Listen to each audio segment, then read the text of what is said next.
ഈ ക്ലാസ്സിൽ നമ്മൾ പ്രൊജക്റ്റ് അപ്രൈസൽ മെത്തേഡിനെ കുറിച്ചാണ് പഠിക്കുന്നത്.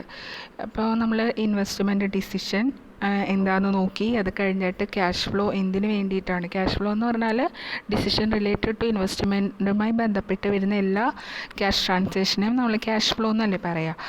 അപ്പോൾ ഇതെല്ലാം കഴിഞ്ഞിട്ടാണ് നമ്മൾ എന്ത് ചെയ്യുക, ഒരു പ്രൊജക്റ്റ് അപ്രൈസൽ മെത്തേഡ് ഉപയോഗിച്ചിട്ട് പ്രൊജക്റ്റ് സെലക്ട് ചെയ്യും. Project appraisal method it is A tool for examine each situation or each investment. അതായത് നമുക്കൊരു പ്രൊജക്റ്റ് അല്ലെങ്കിൽ ഒരു കാര്യം തുടങ്ങാനായിട്ട്, ഒരു ഇൻവെസ്റ്റ്മെൻറ്റ് തുടങ്ങാൻ പോകുമ്പോൾ എന്ത് ചെയ്യണം, അത് ലാഭമാണോ നഷ്ടമാണോ, എത്രത്തോളം നമുക്ക് ലാഭം തരും, എത്ര കൊല്ലത്തേക്ക് ലാഭം തരും, ഇത്തരം കാര്യങ്ങളൊക്കെ നമ്മൾ എന്ത് ചെയ്യണം, ഈച്ച് ആൻഡ് എവരി മാറ്റർ നമ്മൾ അനലൈസ് ചെയ്യണം. എന്നാൽ മാത്രമേ നമുക്ക് ആ പ്രൊജക്റ്റ്, കാരണം ഇത്രയും വലിയ ഫണ്ട് ഉപയോഗിച്ചിട്ടാണ് നമ്മളൊരു പ്രൊജക്റ്റ് തുടങ്ങണേ. അപ്പോൾ ഒരു പ്രൊജക്റ്റ് എത്രത്തോളം സക്സസ്ഫുൾ ആണെന്ന് അറിയാൻ വേണ്ടിയിട്ടാണ് പ്രൊജക്റ്റ് അപ്രൈസൽ മെത്തേഡ്സ് നമ്മൾ ഉപയോഗിക്കുന്നത്. അപ്പോൾ it calculate or examine whether the project realistic, reliable or reasonable to invest എന്നുള്ളത് നമുക്ക് അറിയാനായിട്ട് പറ്റും. So project appraisal is the assessment of a project to know whether it is worth while to invest money in it. പൈസ നമുക്ക് invest ചെയ്യാനുള്ള ഇതുണ്ടോയെന്ന്, അതിന് അത്രത്തോളം value ഉണ്ടോയെന്ന് നമുക്ക് മനസ്സിലാക്കാനായിട്ടാണ് പ്രൊജക്റ്റ് അപ്രൈസൽ മെത്തേഡ്സ് നമ്മൾ ഉപയോഗിക്കുന്നത്. അപ്പോൾ ഈ അപ്രൈസൽ ഡിഫറെൻറ്റ് മെത്തേഡ്സ് ഉണ്ട്. ഇപ്പോൾ project appraisal or investment appraisal എന്ന് പറയും കേട്ടോ. അപ്പോൾ എപ്പോഴും നമ്മൾ അപ്രൈസൽ നടത്തുമ്പോൾ ആദ്യം നമ്മൾ ചെയ്യേണ്ട കാര്യം എന്താ, റിട്ടേണിനെ ബേസ് ചെയ്തിട്ടാണ്. നമുക്ക് കിട്ടുന്ന കോസ്റ്റ് ആൻഡ് ബെനിഫിറ്റിനെ അനലൈസ് ചെയ്ത് അതിൽ നിന്ന് ഒരു പ്രൊജക്റ്റിന് എത്രത്തോളം റിട്ടേൺ നമുക്ക് ലഭിക്കുന്നു എന്നാണ് നമ്മൾ പ്രധാനമായിട്ട് ചെക്ക് ചെയ്യുന്നത്. അപ്പോൾ പ്രധാനമായിട്ട് രണ്ട് രീതിയിലുള്ള അപ്രൈസൽ മെത്തേഡാണുള്ളത്.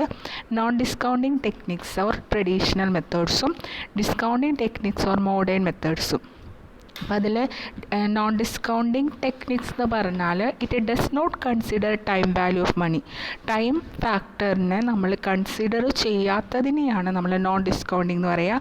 അതിൽ മൂന്നെണ്ണമാണുള്ളത് വന്നത്: urgency method, pay back method and ARR method, average rate of return method. ഡിസ്കൗണ്ടിങ്ങിൽ വരുന്നതാണ് discounted pay back, net present value method, benefit cost ratio, internal rate of return and net terminal value method. ഇതെല്ലാം നമുക്ക് 15 മാർക്കിൻ്റെ S theory question ആയിട്ട് വരും. ഇതിൻ്റെ ഉള്ളിൽ നിന്ന് ഓരോന്നും നമുക്ക് പ്രോബ്ലമായിട്ടും പഠിക്കാനുള്ളത് ഇമ്പോർട്ടൻറ്റ് ചാപ്റ്ററാണ് കേട്ടോ. ഇതന്നെയാണ് നമ്മൾ ഒന്നും കൂടെ പറഞ്ഞെന്നുള്ളൂ. ട്രഡീഷണൽ ടെക്നിക്കിൽ അർജൻസിയും കൂടി ഇതിനകത്തുണ്ട്. Urgency, pay back, ARR. ഡിസ്കൗണ്ടറിൽ വന്നതാണ് net present value, NPV method, IRR method, profitability index, PI method, discounted pay back method and terminal value, net terminal value method. ഇതിൽ ആദ്യത്തെ ട്രഡീഷണൽ മെത്തേഡ് ആണ് അർജൻസി. അപ്പോൾ ട്രഡീഷണൽ മെത്തേഡ് നമ്മൾ നേരത്തെ പറഞ്ഞിരുന്നു, it does not consider time value of money. Urgency എന്ന് പറഞ്ഞാൽ വേർഡിൽ നിന്ന് തന്നെ നമുക്ക് കിട്ടും അർജൻസി ഉള്ള, എമർജൻ്റ് ആയിട്ട് തീർക്കേണ്ട പ്രൊജക്റ്റുകൾ നമ്മൾ ആദ്യം എടുക്കുക. ഇപ്പോൾ ഒരു ക്രൈസിസ് കണ്ടീഷനിൽ ഫസ്റ്റ് തീർക്കേണ്ട പ്രൊജക്റ്റ് എന്ന് പറഞ്ഞാൽ നമുക്ക് തരില്ലേ, അത് ലാഭമാണെങ്കിലും നഷ്ടമാണോ എന്നൊന്നും നമ്മൾ നോക്കില്ല. അർജൻ്റ് ആണെങ്കിൽ ആ വർക്ക് നമ്മൾ ആദ്യം തീർക്കുക. അപ്പോൾ ഇവിടെ കീ ഫാക്ടർ, ഇമ്പോർട്ടൻറ്റ് ഒരു പ്രൊജക്റ്റ് സെലക്ട് ചെയ്യുന്ന കീ ഫാക്ടർ എന്ന് പറഞ്ഞാൽ അർജൻസി ഓർ ഡിഗ്രി ഓഫ് നെസസിറ്റിയാണ്. എത്ര വേഗം അത് തീരണം എന്നുള്ളതിൻ്റെ ബേസിൽ മാത്രമാണ് നമ്മൾ എടുക്കുന്നത്. മോസ്റ്റ് അർജൻറ്റ് പ്രൊജക്റ്റിന് നമ്മൾ ഫസ്റ്റ് ഏറ്റെടുക്കും. ദെൻ ഇതിൻ്റെ മെറിറ്റ് സിമ്പിളാണ്, നമുക്കൊന്ന് കാൽക്കുലേറ്റ് ചെയ്താൽ അറിയാൻ പറ്റും അർജൻറ്റ് പ്രൊജക്റ്റ് ഏതാണെന്നുള്ളത് നമുക്ക് സിമ്പിളായിട്ട് അറിയാൻ പറ്റും. ദെൻ ഷോർട്ട് ടൈം പ്രൊജക്റ്റിന് വേണ്ടിയിട്ട് മാത്രമാണ് ഇത് ഉപയോഗിക്കാനായിട്ട് നല്ലതുള്ളൂ. ഷോർട്ട് ടൈം പ്രൊജക്റ്റ് ആകുമ്പോൾ നമുക്ക് എന്ത് ചെയ്യാൻ പറ്റും, അർജൻറ്റ് ഏതാണെന്ന് അറിയാം. ഇപ്പോൾ ലോങ് ടൈമിലേക്ക് നമുക്കത് ഒരിക്കലും അനലൈസ് ചെയ്യാനായിട്ട് പറ്റില്ല. ഡിമെറിറ്റ് എന്ന് പറഞ്ഞാൽ സയൻറ്റിഫിക് അല്ല, ടൈം വാല്യൂ കൺസിഡർ ചെയ്യണില്ല എന്ന് പറയുമ്പോൾ തന്നെ അവർക്ക് സയൻറ്റിഫിക് അല്ല. പിന്നെ സെലക്ഷൻ ഓഫ് പ്രൊജക്റ്റ് എന്ന് പറഞ്ഞാൽ ഈ ഒറ്റൊരു ക്രൈറ്റീരിയ ഉള്ളൂ, അർജൻസി, വേറെ ഒന്നും നോക്കുന്നില്ല. പിന്നെ പ്രോഫിറ്റ്, ചിലപ്പോൾ നമുക്ക് അർജൻറ്റായിട്ട് നിൽക്കുന്ന പ്രൊജക്റ്റിനേക്കാളും കൂടുതൽ പ്രോഫിറ്റ് തന്നതായിരിക്കും ചിലപ്പോൾ മൂന്നാമത്തെ പൊസിഷനിൽ നിൽക്കുന്നത്. എന്നാലും നമ്മൾ അതിനെന്ത് ചെയ്യും, ഇഗ്നോർ ചെയ്യും. അപ്പോൾ ഇത് ജസ്റ്റ് നമ്മളുടെ ഒരു എന്താ പറയുക, ലോജിക്കിൻ്റെ അടിസ്ഥാനത്തിൽ മാത്രമാണ് ഈ മെത്തേഡ് ഉപയോഗിക്കുന്നത്. രണ്ടാമത്തെ മെത്തേഡാണ് pay back period method. Pay back നമ്മൾ ഇനീഷ്യലി ഇൻവെസ്റ്റ്മെൻറ്റ് എന്നാണ്. നമ്മളൊരു ഇനീഷ്യൽ ഇൻവെസ്റ്റ്മെൻറ്റിൻ്റെ കാര്യം നേരത്തെ ക്ലാസ്സിൽ പറഞ്ഞിരുന്നു. അപ്പോൾ ഇനീഷ്യലി കൊടുത്ത പൈസ എത്ര സമയം കൊണ്ടാണോ നമുക്ക് തിരിച്ച് കിട്ടുന്നത് അതിനെയാണ് പേ ബാക്ക് എന്ന് പറയുക. Number of year needed to recover the initial cash outlay of a capital budgeting project. 1 lakh രൂപ എത്ര വർഷം കൊണ്ട് നമുക്ക് തിരിച്ചു കിട്ടും. അതാണ് പേ ബാക്ക് പീരീഡ് മെത്തേഡ്. അപ്പോൾ പേ ബാക്ക് പീരീഡിൽ നമ്മൾ എപ്പോഴും പേ ബാക്ക് പ്രൊജക്റ്റ് അപ്രൈസിൽ കാണുന്ന എന്തിനാ, ഏത് പ്രൊജക്റ്റാണ് സെലക്ട് ചെയ്യണേന്ന് അറിയാൻ. അപ്പോൾ ഒരു പ്രൊജക്റ്റ് സെലക്ട് ചെയ്യാൻ നമുക്കവിടെ ഒരു decision rule or decision criteria വേണം. പേ ബാക്കിൻ്റെ ക്രൈറ്റീരിയ എപ്പോഴാണോ ഏറ്റവും ഷോർട്ട് പീരീഡിൽ നമ്മുടെ ഇനീഷ്യൽ ക്യാഷ് നമുക്ക് കിട്ടുന്നത് എപ്പോഴാണോ ആ പേ ബാക്ക് സെലക്ട് ചെയ്യുക. ഇപ്പോൾ എ എന്ന് പറഞ്ഞ പ്രൊജക്റ്റ് ഉണ്ട്, ബി എന്ന് പറഞ്ഞ പ്രൊജക്റ്റ് ഉണ്ടെന്ന് വിചാരിക്കുക. എ എന്ന് പറഞ്ഞ പ്രൊജക്റ്റിൽ നമുക്ക് 5 വർഷം കൊണ്ട് കിട്ടും. ബി എന്ന് പറഞ്ഞ പ്രൊജക്റ്റ് 7 വർഷം കൊണ്ടാണ് എമൗണ്ട് തിരിച്ച് കിട്ടുക. അപ്പോൾ പേ ബാക്ക് പീരീഡ് മെത്തേഡ് അനുസരിച്ച് നമ്മൾ എന്ത് ചെയ്യും, എ എന്ന് പറഞ്ഞ പ്രൊജക്റ്റ് സെലക്ട് ചെയ്യും. ഏറ്റവും കുറഞ്ഞ പീരീഡിൽ നമ്മളുടെ ഇനീഷ്യൽ ക്യാഷ് തിരിച്ച് കിട്ടുന്നതാണ് പേ ബാക്ക് പീരീഡ്. ഇതിൻ്റെ 2 രീതിയിലുണ്ട്. ഒന്നില്ലെങ്കിൽ നമുക്ക് എല്ലാ വർഷവും ഈക്വൽ റിട്ടേണാണ് കിട്ടണേ എന്നുള്ള അസംഷനിൽ ചെയ്യുകയാണെങ്കിൽ അതിൻ്റെ ഇക്വേഷൻ വരാം initial investment divided by annual cash inflow. Annually നമുക്ക് കിട്ടുന്ന ഇൻഫ്ലോസ് ഇല്ലേ, അതും ഇനീഷ്യൽ ഇൻവെസ്റ്റ്മെൻറ്റും തമ്മിലുള്ള പ്രപ്പോർഷൻ കാണാം.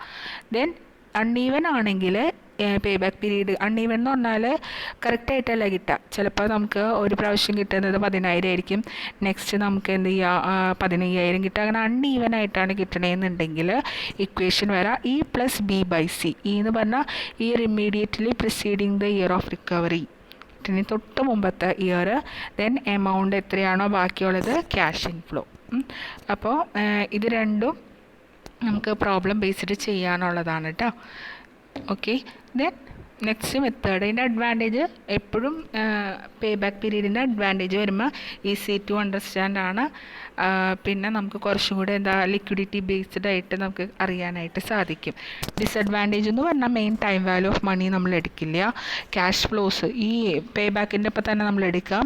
അത് കഴിഞ്ഞിട്ട് വരുന്ന ക്യാഷ് ഫ്ലോ ഇല്ലേ, ആ ക്യാഷ് ഫ്ലോന് നമ്മൾ ഒരു ഇമ്പോർട്ടൻസും കൊടുക്കില്ല. കിട്ടിക്കഴിഞ്ഞാൽ കഴിഞ്ഞു, അത് കഴിഞ്ഞിട്ടുള്ളതൊന്നും നമ്മൾ എന്ത് ചെയ്യില്ല, ഇമ്പോർട്ടൻസ് കൊടുക്കില്ല. പിന്നെ റിസർച്ച് ആൻഡ് ഡെവലപ്മെൻറ്റ് അങ്ങനെയുള്ള കാര്യത്തിനൊന്നും ഇമ്പോർട്ടൻസ് കൊടുക്കുന്നില്ല. മൂന്നാമത്തെ വരുന്നതാണ് accounting rate of return, ARR method. ARR method എന്ന് പറഞ്ഞാൽ പ്രധാനമായിട്ട് നമ്മൾ കൊടുക്കുന്നത്